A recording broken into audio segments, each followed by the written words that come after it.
Shamollash keng tarqalgan nosog'lomliklardan biri qadrdonlar. Har qanday kasallikda 100% shamollash bor deyishadi. Endi men 100% devordim, 80% bor. Lekin shamollash mexanizmi qanaqa? Nima uchun odamlar tuzala olmayapti? Siz shamollashda o'tkazib yuboribsiz deyishadi yoki hattoki ba'zi bir ayollardagi jinsiy a'zolarning kasalliklari, misol uchun mioma, kista va boshqa ular ham shamollash deyishadi. Deyarli ko'p kasalliklar bizda shamollashdan, tomoq, o'pka, misol uchun biron bir mushagingizda kuchli shamollash bo'lib qolgan bo'ladi, shamollashdan deyishadi. Qarang, ko'p kasalliklarda hamrohi bu shamollash. Xo'sh, nima u?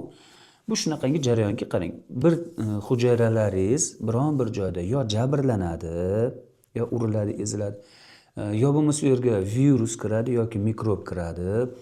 Natijada boyagi hujayralar jabrlanadi. Hujayralar jabrlangandan keyin mediatorlar chiqadi, har xil signal beruvchi ximik elementlar chiqadi, bioximik elementlar. Bular signal beradi. Bizda jarohat bo'ldi degan.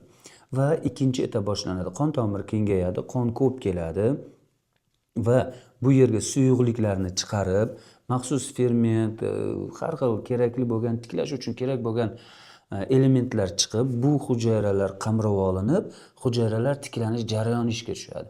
Eski hujayralar parchalanadi, nobud bo'lganlar parchalanadi, o'rniga yangilari tiklanadi va to'qimalarni tiklash jarayoni jadal kechadi.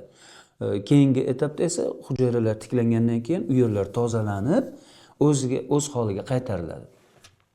Demak, bu jarayon 3 ta bosqichdan iborat. Shamollash. Lekin ba'zi bir xil odamlarda nega shamollash cho'zilib ketadi? Nega tuzala olmay qoladi?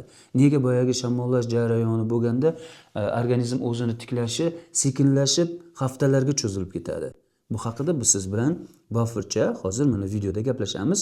Bu yerga sig'maydi suhbatlashmoqchi bo'lgan suhbatimizning mavzusi va nima qilish kerakligi haqida aytib beraman. Sog'lomlashish, tezlashish uchun.